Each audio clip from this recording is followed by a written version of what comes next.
Hello, my fine friends. Welcome back to Destination Discourse. I'm your host, Stuart Butler, joined today with the Stoker of Adam. How are you, Mr. Adam Stoker? You know what? I'm stoked as always, Stuart. Have you ever used that joke before? Is that like a go-to dad joke that you I use? mean, look, you can't have the last name of Stoker and not have tried the stoked joke a few times. So yes, I've used it before and I'm recycling it here today. So when you decide to rebrand your company again, because you like to rebrand your company, you could be like Stoked Media or Stoked something. That should, yeah. Funny story, I actually tried to build a software at one point in time Mm. that was supposed to be able to have a single source where you could deploy digital marketing campaigns across like Facebook, Instagram, and all kinds of other stuff. Never was able to get it off the ground, but our development name for it was Stoke. Oh, interesting. Yeah. Interesting. Wow. So you That's can see before why it vibe failed. coding and stuff. Yeah. Now you could probably do it with AI, but there we go. And we're joined today, Adam. We're not alone like we were last episode, but today we got from Corpus Christi, we got Emily Zertuche. How are you? Hey, I'm doing good. Thanks for having me. And we're excited. I like it when CMOs are on here. I like it when it's people from the light side of the force because then we can gang up on Adam. So I'm hoping you can be my sparring partner today and we'll I will take Adam on. definitely be there with you. It's the way I Awesome. like it. And I got to tell you, I'm excited about today because you came with a strong opinion, and I like it when people come with strong opinions on this show. And it's probably one that I don't know that everyone's going to agree with that listens to this show. So I think this is one where we really do need to have some discourse in this industry because there's not a black and white answer to this. So we're going to be talking about what is the role of a CMO and is advocacy part of that, and how much of that should be advocacy. And I'll definitely share a little bit of my thoughts and where I'm getting drugged more frequently than I anticipated when I took on this role. But before we get into that, It's Emily. time. This is a treat for you. You're just blessed to hear this. This is the greatest segment in all of destination marketing, and the greatest jingle on this show that we've ever had, other than the one that someone sent in that one time that we used one time. So it's the second greatest intro to a segment on the show. So go ahead, Adam.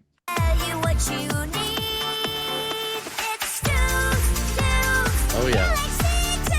Look, Emily's dancing. That can Yes, only mean one yes. thing. She's boogieing. She I love likes it. it. I don't know, like is a strong So word. catchy. Yeah. So Emily, I don't know if you're going to Esto this year, but we're going to try to get everyone to wear Stu's News or Destination shirts in the audience for our session. Yes. So, Please let yeah. me be part of designing this shirt. I am so there. And I will be I at like it. Yeah. Well, You're Adam hired. said he was going to have his team design it, but it's Adam, so we don't know if that's ever I really feel going to like happen. So we probably needed to own it. We need to let the destination control that. So I think people should submit their designs for t-shirts for Destination Stu's News. We're going to start a whole merch thing. I see a It's gonna be cutout epic. of your face being part of this in some regard. Yeah. Even if I don't it's know. Emily's I'd be designing okay if it. it wasn't. Yep. I'd be I'm okay if it sold. wasn't. I'm 100% sold right, now. put out Emily, you're stickers on. on faces, like Mm, I'll put that anywhere. Slap that You on. made your bed, Stuart. Now you got to sleep. yeah, I know. Hoisted by my own petard. I got to tell you though, out of all the value that this show brings, I don't think Adam or my face are the thing people tune in for. So this is my opinion, but Okay. correct me if Me I'm and your wrong. face are on the same level. Ouch. Yeah, yeah, for sure.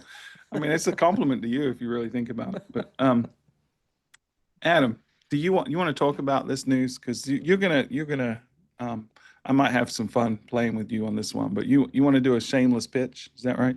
A shameless pitch? Yeah. No, it was something that I've been toying with for a long time. You and I have actually discussed it a fair amount of times, and I thought I would go to LinkedIn. And the reason I went to LinkedIn is a good friend of mine in the industry who I won't out him, but he basically said, "When are you going to create the non-conference conference where people can come in and actually have real conversations and not a bunch of one person talking to thousands of people on stage, but instead a much more real discussion." And it got me thinking. So I actually took his information out of the text. I posted it on LinkedIn and said, "Is he the only one that wants this, or are there more people that want it?" And I can't remember how many comments, but it was well over 50 comments on there from people that wanted to be involved. I also got a ton of uh, direct messages on LinkedIn from people who wanted to be involved, emails, and it was just like, wow, this is something that people want. And of course, there was plenty of vendors that responded to it too that would like to be involved, but I was actually shocked at how many CMOs specifically said they would like to have a forum where they can have a conversation about the Mhm. future of destination marketing and hear what other people's opinions are and kind of brainstorm together what we need to do. And so I felt like, man, maybe we ought to give this a try. And I don't know, I was pretty shocked at the reaction that I got. Yeah. So I can tell you from my perspective as coming into this industry, having previously been a vendor in the hotel industry and coming in, and I attended a bunch of the different conferences you would expect a CMO to attend. Um, and there was some were good, some were very good, and then some were just like, oh, why am I here? There's no value. It's a bunch of vendors pitching from the pulpit and from the stage and trying to sell me their product, and I had no real interest in that. And then the other side is there's a lot of very aggressive vendors in our space that just they don't know how to build a relationship. They're just trying to hammer the CMOs with sales pitches, and I don't particularly love that. Now, I will say there's some exceptions to that. And I think some of the work that especially DI is trying to do with their programming for Esto this year seems to be that they've recognized US that problem. Travel for I Esto? mean, sorry, did I say DI?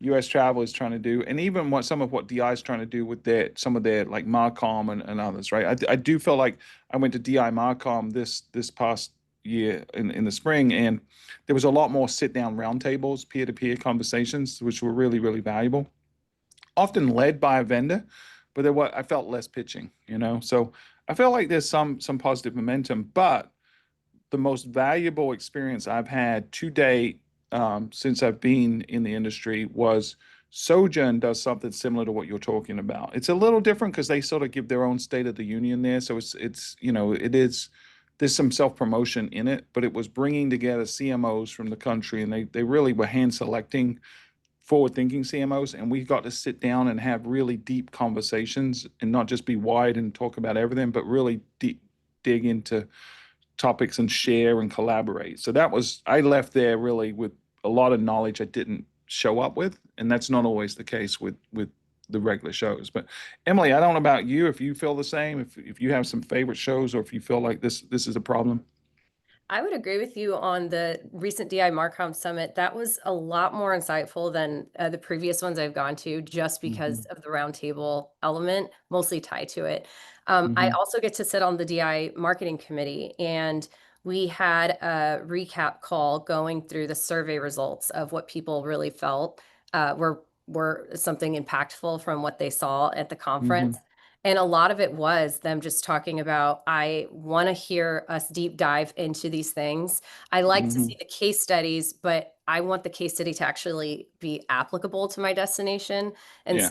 I think that's the fine balance that people are finally starting to realize is, yes, we want to lean into case studies, we want to lean into these success stories, but in a way that's genuine and applicable, not in a way that we're just showing off a destination and like, okay, how do I apply that to mine? Or Yeah. even budget sizes. I know that was something that was referenced in the survey results on, is my budget even able to do these amazing, incredible things? Or is there somebody that's being represented from a smaller DMO that could say, hey, I did this with a very small budget and this is applicable to your destination? So I'm starting to see a little bit more. I love the survey results. I love that people are actually coming to a table to talk about what is working.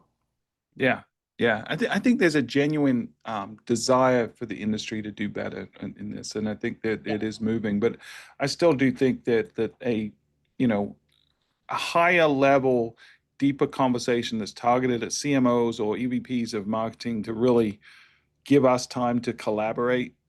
There's a need for that space, you know, Yeah. and so I think Well, it's a good idea, Adam. Yeah. I don't know if we need you, to be honest. I'm kidding. We always need you, Adam. But I well, mean, format wise, I do want to ask you guys some questions because I'll tell you where I'm leaning. Number one is I don't want it to be like a dedicated event that everybody has to travel to just for that event. And so I'm actually thinking either on the front end or back end of Esto, doing just a day where people can fly in early or stay later. I'm also thinking I want 10 CMOs in the room. I don't want 30 or 40 people. I don't want 5 different tables. We'll do 10 CMOs in the room from a variety of different destination sizes and budgets. We're going to have states represented. And I want to film the entire thing and then release it by topic, because we'll probably discuss 5 topics or so, and then release each episode or each topic as an episode in the discussion. And people will be able to kind of engage with that content and hear what these CMOs are thinking about the future of destination marketing. And more to come, but that's kind of what we're thinking, is instead of trying to expand it to have a ton of people there at the event and try to coordinate logistics, I'm just not built for that right now. And so instead, we just want to get the highest quality content that we can and then distribute it and benefit the industry. Yeah.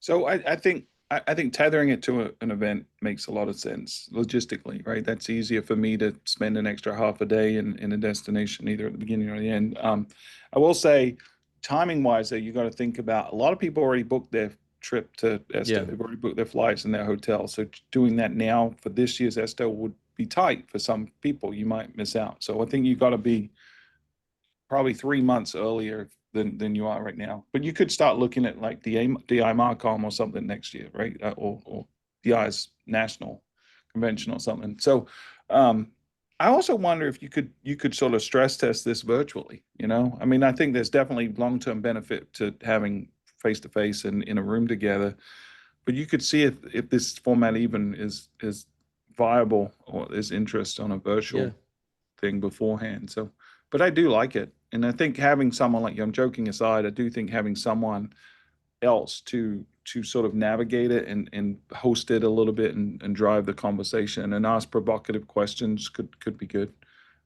So what I heard though is if there's only 10 CMOs, I probably didn't make the top 10 cut. So you guys have fun. I look forward to listening to it We later. would need 100 in the room. Yeah, I know. So, so yeah, it's good. I like the idea. I mean, I'd love to. I think the reason we're talking about it in Stu's News is we want to continue that conversation, right? So, if you're Well, listening to anybody that this and wants you're to, interested, if somebody wants a seat at the table, I actually I forgot. That's what got Emily and I talking again, is Emily actually commented on that post. I think there's a lot of CMOs that would like to be involved, but if you think of somebody that you think should be at the table, let me know, because I'm sending out invites over the course of the next week to see if we can't make it work at Esto. And if we can't make it work at Esto, we'll figure something else out. But I'd like to see if we can pull it off, even if it's a, smaller project this year, but we prove it out for future years. yeah, that's great. Yeah, so let us know if you're interested, or if you feel like there's a better host than Adam that would be a better moderator. Either way, let us know. I mean, I did like ranting to you, Adam, when we did go very off topic, but it's good to see that there is a lot of people that were commenting. I mean, that shows there's a need, that there's something missing that There we is a all gap. want. And Yeah. I think just capturing that and figuring out how can we capitalize on that, and how can we like come to the table and start having some real conversations.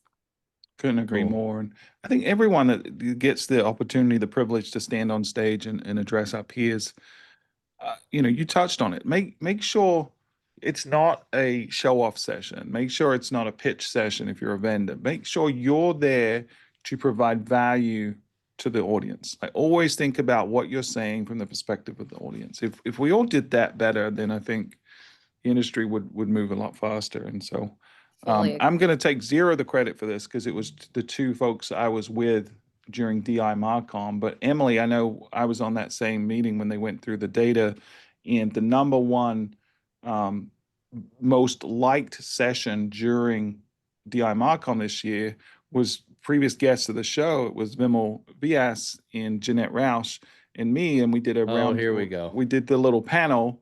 I already said it's them, not me, but we did a panel discussion on ethics of AI, but we all went into it. Vimal did a really good job preparing the questions, but the whole time we were preparing, it was, what is the audience going to get value from? Like, what we don't need to show off. Everyone knows, Jeanette knows everything about AI, right?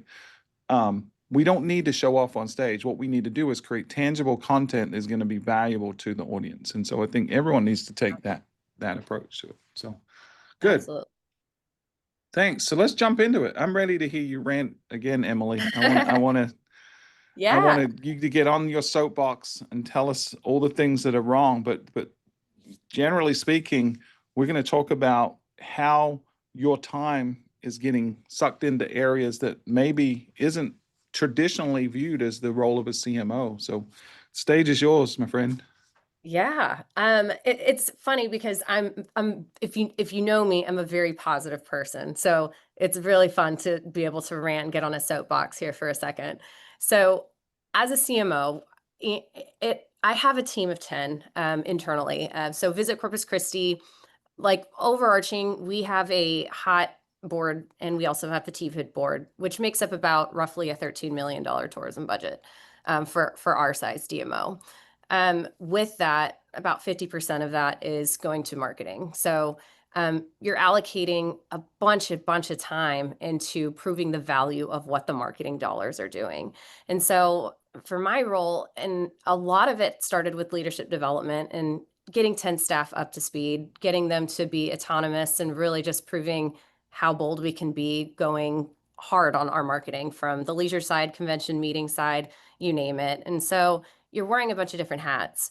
But a lot of what I've been seeing since we started getting more money, more budget, more people to report to, my day-to-day is no longer media strategy. It's building and defending the tourism value narrative. And so when I'm doing this, my day is often just spending time validating the successes that we're doing instead of actually creating it. And so almost all of my time being spent is going back into the reporting. And sure, we have so many different data vendors that we work for or work with. We have amazing dashboards, we have amazing reporting. It's incredibly in depth. And a lot of it we do use internally, but getting that condensed down into almost like a fifth grade reading level for some is just so exhausting sometimes.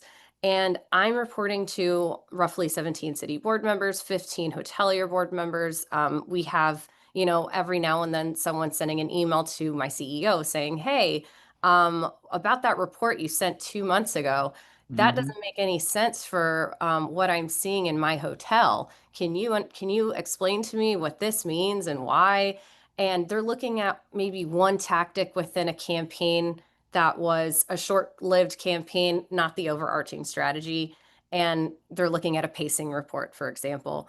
And now I'm having to explain all the way back what I explained in the previous board meeting or the meeting Mhm. before that. And it's just, it's definitely like a repeating type role. And what makes me nervous about it, and this is what I was telling Adam, is right now like all agencies are changing like so fast right now, especially with all this technology and AI. Like everyone's talking about AI, everyone's talking about the new vendors they need to get, everyone's talking about what can I do to stay ahead and make sure that I'm really proving value. And so all of these changes are happening at that level, but you still have your board members asking for your previous reporting. And so Mhm. we're stuck as CMOs in this role of proving value, also playing strategy, also working with your CFO, your CEO, working with the stakeholders, but also trying to stay ahead and stay innovative. And so Mhm. that puts us at such a stretch level. And the narrative, it actually is in like three components because you're thinking of your fiscal narrative, your community narrative, your business value narrative. Mhm. All three of those components take so much time and effort. And, you know, I get concerned with us as destination organizations because I do sometimes feel we're a little behind in the market and in innovation. And we're looking to, these very innovative companies that are outside of the DMO space that are probably not tied down with government funds or government dollars. Mhm. And so because of all of that, getting ahead is just so hard, and putting advocacy at the forefront of what destination organizations need to do to be getting the funding from all of our stakeholders, getting approval from everything that we do. It drains everything that we're trying to do to stay innovative, and so it's such a hard balance to follow. And for the CEO, a CEO's role, of course, is to advocate and be out there all the time, but they're so busy being out there, they're going to need someone in the back end to help gather the reporting, gather the data, gather that return on ad spend. Many DMOs are getting, in-house data analysts. Some use the CMOs, some use the chief sales officer. I mean, there's really so many things. And then that leads me into, wow, there is not one methodology that is consistent across any DMO. And it's almost impossible when you think of the size and the budget and the structures. We're all so uniquely different. And so that makes me wonder, like, how does a DMO or DMOs collectively evolve to have this CMO almost be a chief value officer in many aspects? Oh, Ooh. wow. Well, firstly, I want to say beautifully said. Beautifully, beautifully said. I can hear the audience now just amening you. Like, I think you are certainly not alone in these feelings. It's one that I don't know that I've spoken with a single CMO that doesn't have some of these feelings. So you're definitely onto something with this conversation. It was certainly well said. Um, I see the problem maybe even a little worse than you articulated here, because I think it is that we're trying to provide value to stakeholders and stuff, but we're also fighting that public perception side. So it's not just our stakeholders and our elected officials, it's the media that we're trying to do. It's our residents that we're trying to make sure the optics are right. I mean, we've been accused here in Myrtle Beach of being too Pollyanna with our metrics, because to your point, there might be one or two or a handful of members or stakeholders that aren't seeing what the average is. And it's like, well, no, because an average is an average, right? So some are going to be below it and some are going to be above it. So how we tell that story. And the other side is I see a lot of CMOs spend a lot of their time on the revenue side, like trying to make sure they're securing dollars or creating these intricate initiatives that mean they're spending more time trying to figure out how to bring money in versus how to effectively spend that money. So I think the CMO role is that certainly spread. And I've wondered for a while why there isn't more standardization or at least recommended structures. Like, because I think we've all sort of grown organically as organizations and we're all structured a little differently, but you don't really see that in other industries, right? And so could a DI or someone like at a national level say, go and collect all of the org charts from all of the DMOs and then sort of find where there's commonalities, find where there's outliers, and then sort of have a really open discussion about, is there a way to most effectively and efficiently structure these organizations so that we prioritize the things that matter most? It would be helpful Yeah. to me to know how people are structured. Like, I don't know right now if what we're doing is right or Same. wrong. Yeah, same. And with the TPIT boards, this is new. It's been 2 years, so it's still very new to us. And they care very much about that bottom line. And Mm-hmm. we are advocating, consistently on proving the bottom line value. And the way we do it right now is, since we're able to divide out the funds with leisure going to hot, which for that board, they typically understand the holistic, like all the holistic results that we provide. But Mm-hmm. for the TPID board, they're looking at that direct return. And Mm-hmm. so we put a lot of our conversion metrics and all of those media buys into that, so we can specifically showcase pacing reports that are giving us that, here's how much hotel revenue came from an OTA. And we Yeah. have to say, by the way, this is a snapshot. This is not the full campaign. This is just giving you something that you can actually look at that applies directly to your hotel at the pacing that you want to see. And so because of that, sometimes it actually backlashes and they go, well, why are you putting all of our dollars into conversion, and OTAs take away a percentage? And Right. are you doing this? And so then we have to go back and say, look, we're meeting people where they are. We want to give you some kind of metric and report that you've asked for, and this is what we can give you. Otherwise, I'm going to give you video views and impressions. Do you really want Mm-hmm. that? So Yeah. I, it's Yeah. The right fascinating. metrics are important. Go ahead, Adam. I'm hearing the problem that the two of you have articulated. across the board with literally almost everyone that I talk to. Like when I have people on the Destination Marketing podcast, it almost inevitably leads to this discussion. And same with several of the conversations we've had on Destination Discourse as well. And there's a couple things you said that I thought were really interesting, Emily. Number one is you said you are constantly being asked to look backwards for the people that are asking you questions. And yet the expectations are for you to be on the front end and looking forward. And so you're kind of being dragged between these two polar extremes that makes it very difficult for you to be successful at either, I would say.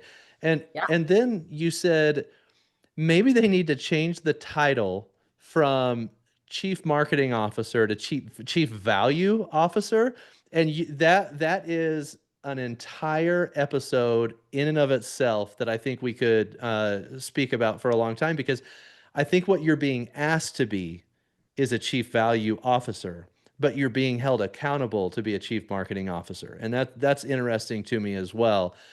One of the things that I feel like every destination is struggling with right now is that because of all of the demand around what your role should be and that you need to fight for your dollars consistently. And by the way, I don't think that's going away. I think it's going to get more and more. We're seeing it in Florida right now and in other parts of the Yeah. country.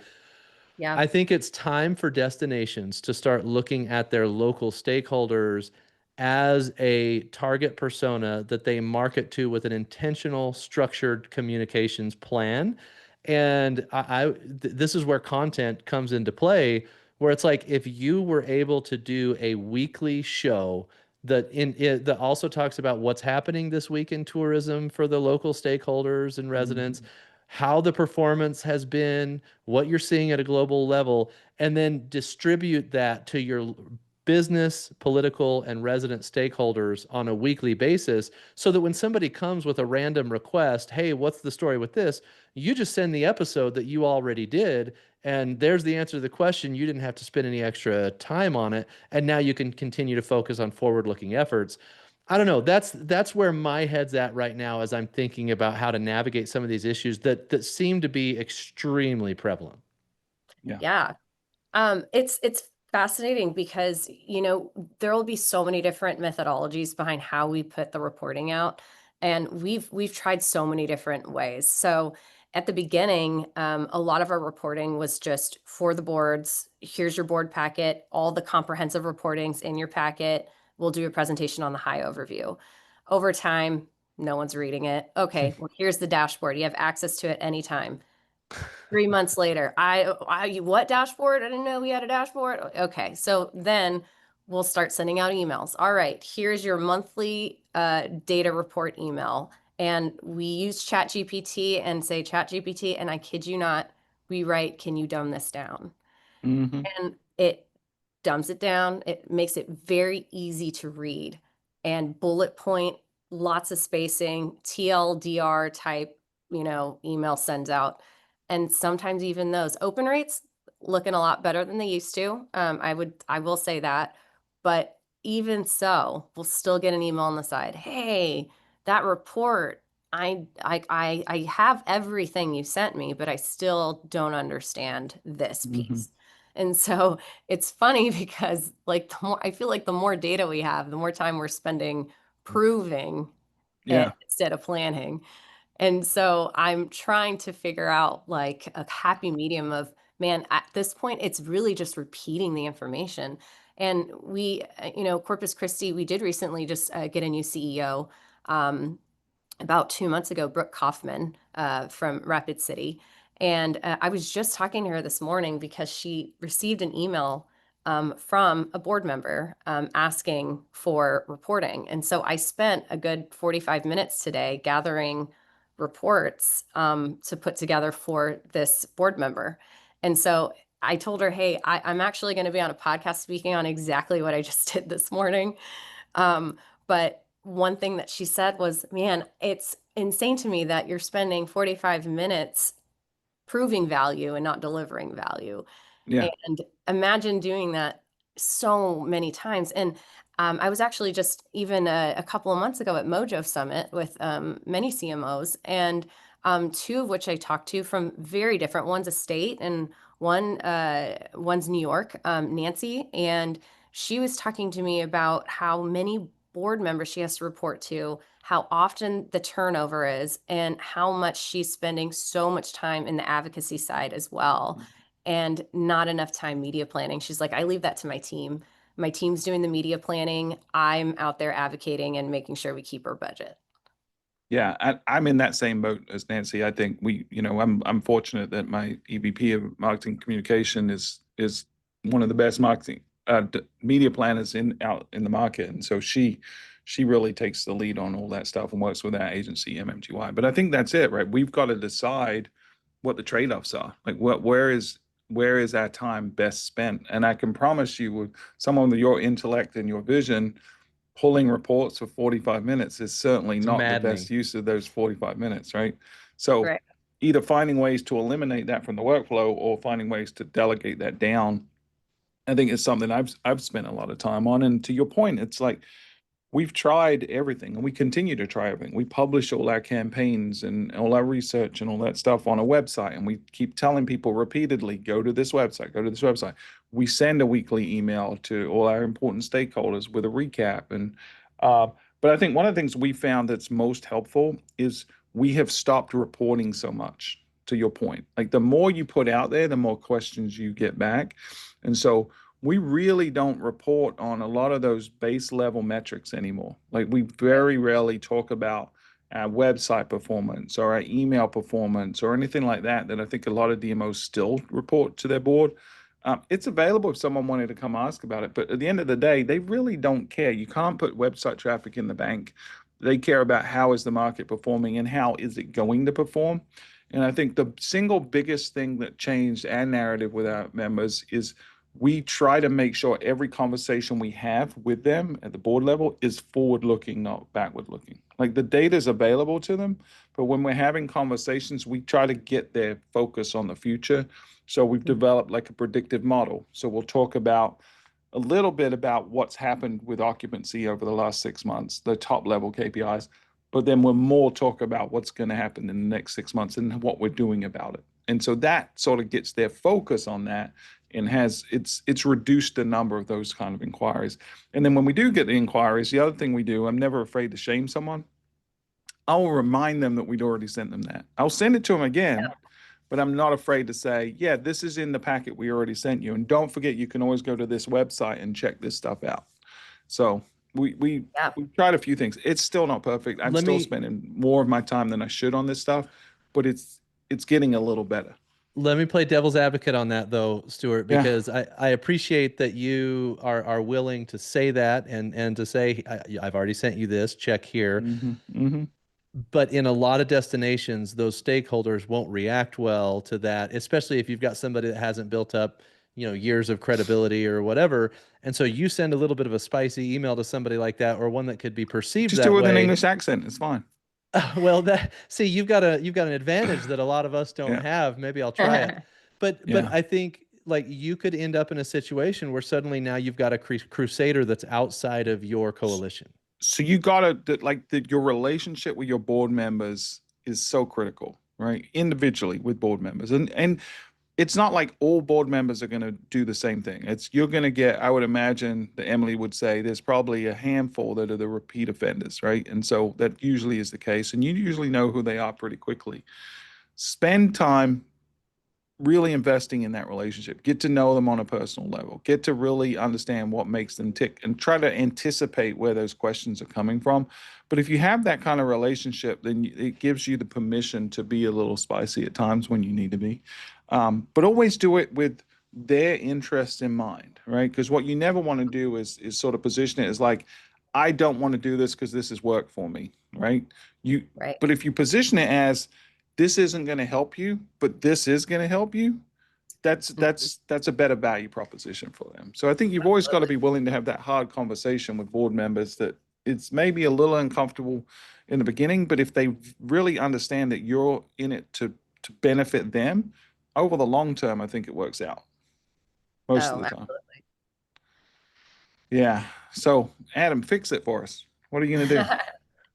Well, I don't know that I have a fix, and I think it would also be a little arrogant for me to presume to be able to fix it when I've never actually sat in your shoes on the CMO side. So Hmm. I can tell you how I would handle communication, and that's where I would have standardized communication that goes out to these stakeholder groups on an ongoing basis that I can repurpose multiple times. Start with a Hmm. core asset that can also be converted into multiple social posts, into blog posts and email content, and so on and so forth.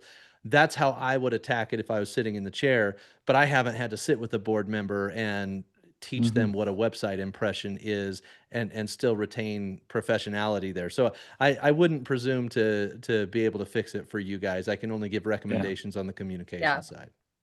But that what you're saying is right. And I will say this, and Emily touched on this already. AI makes this a little bit easier, right? Because now you can say things like ChatGPT, dumb this down, or you can say, I want to communicate this, but to a different audience. So I want you to consider this. So we've started doing that. So we'll create sort of the core information that we'll maybe share with our full team, but then we'll create splintered versions that we can potentially share with maybe elected officials versus other people. And over time, we can sort of say, all right, here are the trigger things to avoid talking about in these. So we can sort of focus our conversation to the audience in a way that we know isn't going to create problems, but more importantly, is going to drive the right kind of value. Like if we can control the narrative by selecting what we talk about, then I think that's an advantage. But I think the more, in my experience, the more Emily's 100% right. The more you share, the more questions you tend to get. So you really got to Yeah. be deliberate and selective about what you share without being, Private. hiding Yeah. stuff or being perceived to Right. be covering things up, right? There's a balance, but at least that's worked. Emily, are there any things like in the future, like I mean, obviously this is something you're spending a lot of time thinking about, but are there things you are going to start deploying or changes you're planning to make in the near future, or even want to use this as a sounding board to sit in the audience as a sounding board to say, am I crazy to think this might actually work? Yeah. Well, I'm glad that like this is actually leading into a perfect discussion on the simplicity and just to talk about anything being a little too much. If you give them too much information, they're going to ask too many questions. And then if we don't give them enough information, now it doesn't look like you're being transparent. So then you got to Hmm. find that good balance. And so to quote John Draper, make it simple yet significant. We're Hmm. looking at the the continuation of what our business plan is going to look like. We are wrapping up our 4-year business plan over here, and we're looking into what is this next round of our plan going to be. And so we're talking about a vision 2030, something that is just compact, concise, but putting a one sheet plan focusing on the main KPIs that we're seeing, Hmm. visitor spend, growth. Something that is just very simplified. And then underneath that, of course, your brand lift, your resident sentiment, repeat Hmm. visitation, keeping it to a one sheeter, keeping it simple. These business plans that we've had in the past have been quite comprehensive with we put the goal, the strategy, the tactics. We're talking Hmm. about these tactics, very possible that a lot of them will change. What if we just keep the objectives and the strategies, one sheet, KPIs, here's our plan, this is the direction we're going, keeping it simple yet significant. I think putting that as the main North Star for all of our boards Hmm. and saying this is what we're following. So that is possible that it would lead to less questions and like, hey, I already know it's very clear, it's clear as day. Our board members have full-time jobs, they're doing other things, they have other Hmm. priorities. Success looks different to them. So if we keep it simplified for them at the beginning, foundationally for 5 years, I think that could save a lot of heartache. And I think that's where we're going. Yeah, and that's a really smart. So let me ask you this. How involved is your board in developing that?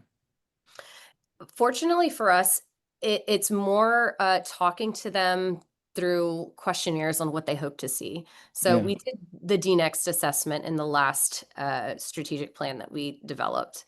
And so Hmm. with our new CEO, I'm pretty sure this is the route that we're going to take again, is redoing a D next, doing some town halls, getting the stakeholders involved through Mhm. survey questions and just seeing what their top priorities are. Mhm.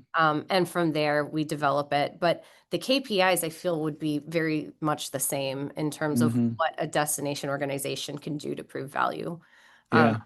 And so simplifying that, of course, adding in the full plan may come more of a like more details within that, but keeping to something very simple to say, these are our metrics that we are abiding by. Mhm. Here we go.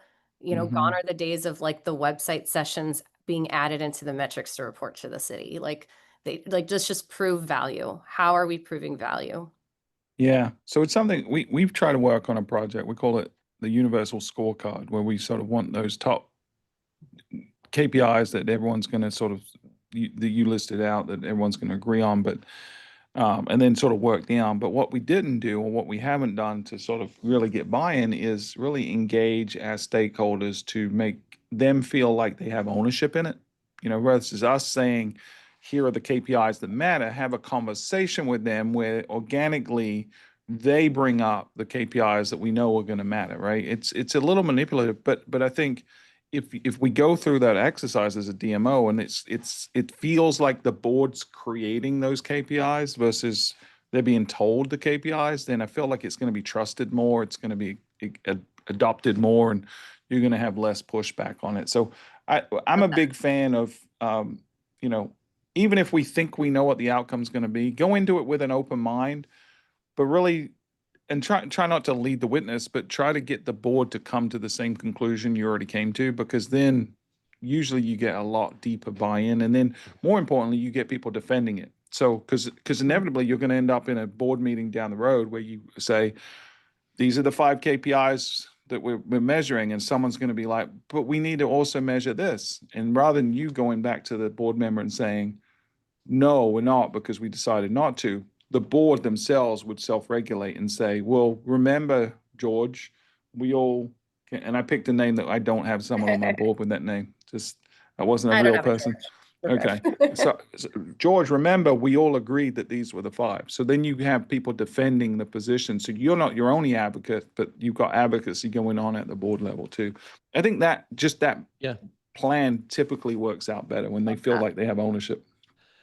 I think one of the things, Emily, that you mentioned that to make it relatively simple for our audience, I would say if you imagine if you're driving in a van with all of your board members, but nobody's told them where they're going, everybody's going to ask along the way, are you sure we're going the right way? Are you sure we're going the Mhm. right way? Yeah. But if everybody agrees at the very beginning that this is our destination and this is our Mhm. path to get there, you're going to get very few questions about whether or not the road you're on is the correct road. And I know I'm Mhm. oversimplifying it, but just to kind of help everybody understand how to get everybody on the same page, if you're all aligned on the destination and have relative agreement on the plan to get there, the constant side quests that you're being bombarded with probably should help or probably should slow down. And it sounds like you're taking steps to get everybody in the van, understanding exactly what the destination is. Mhm. I would imagine that can do nothing but help.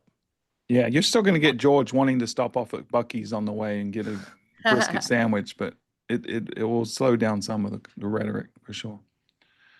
We should get t-shirts made with George is the worst board member or something like that. Is that now the meme in the show? Yeah. Like we can just Bucky blame. Nuggets. Yeah, It's funny. George loves his Bucky Nuggets for sure. Um, so Emily, is this conversation? I'm sure it's helpful to the audience. Like I'm sure there's folks out there that like, thank you, Emily, for bringing this subject. It's something that bothers me, and it's been cathartic listening to this. But Oh, for you, is there anything else you want to get off your chest, or any avenues of this we didn't drill into?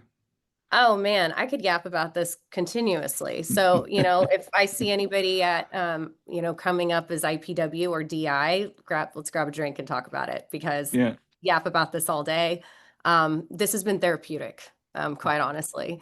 So, Good. I think you know, I hate to say misery loves company, but let's talk about what are people doing? Like Stuart, I feel like you're more ahead of me on this, so I want to pick your brain more after this conversation. And I can imagine that there's other DMOs that are maybe more ahead of you or maybe behind me. And, that's where we can lift each other up. Adam, there you go. There's something that we can all talk about as CMOs of what we can do to come to the table and really just lean on each other for what we can do. If that only there was a forum for that only conversation to a forum happen. existed. I wonder who would do that. That's hilarious. No, we appreciate you. And I think, we all have the same thoughts you're having. Like, I don't know that we're further ahead than you. I always feel like we're behind everyone else, like in everything we do. So I think that's just the nature of the DMO space, is we're always seeing the sort of cherry picked examples from other DMOs that really are the best thing they do. And then we get sort of jealous that we're not doing those things. So there's not a destination in the world that doesn't feel like they're behind everyone else. I think the fact you're even thinking about this and you're brave enough and have the courage to come on and talk about this, to me, it says you're further ahead than me and most people. So you should be proud of the work you're doing, and keep it up. And then check in with us. Let us know how it goes, how it progresses. When the strategic plan comes out and you involve the board in it, does it help? Because I want to hear the recap of that. I'm excited. Because I believe at the core, we should be spending the vast majority of our time promoting our destinations. That's why we're hired. That's why we're paid. That's our skill set, But I do think we can't neglect the marketing of the marketing, right? I think that's a topic that people are increasingly using, that term, marketing the marketing, to the internal stakeholders, letting people know what they're doing, why they're doing it.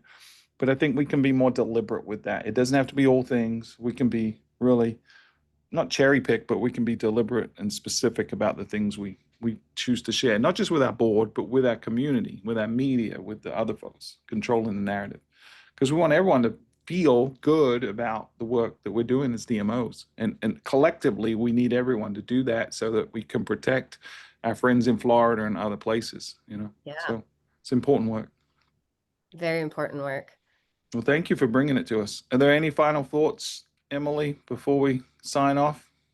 No final thoughts. Just glad it's the weekend. It is a Friday today, so I am very excited and very thankful to be with you guys today. Well, we really, really appreciate you having the courage, and hopefully you'll inspire other folks with these burning soapbox issues that they want to come on the show and have the conversation. Emily, if they want to reach out to you, what's the best way to do that? Sure. Email me, emily@visitcorpuschristi.com. Awesome. Adam, final thoughts? Where can they reach you? I think this has been great. Emily, love what you're doing. Love the way you're thinking. It sounds like you're already taking a lot of steps to work towards solving this problem in your destination. I think the audience will benefit from hearing what you're working on. You can find me, Adam, at thebrandrevolt.com, Tourism IQ. You can also find me on Tourism IQ or on LinkedIn. Thank you, Adam. And if you want to contribute to this conversation, I'll be posting the episode on LinkedIn, and then you can also drop comments on Spotify to the actual episode. And then don't forget to leave a review or a question, or if you have a topic that you want to bring on to the show, then you can email me, stuart.butler@visitmodelbeach.com, or you can hit us up on LinkedIn. So this has been really great. I love these kind of conversations. This is part therapy session, is what we said from the beginning. And I feel like this was one of those therapy session episodes. So thank you, Emily. Thank you, Adam. Until next time, Desties, you've been listening to Destination Discourse. Thanks, everybody.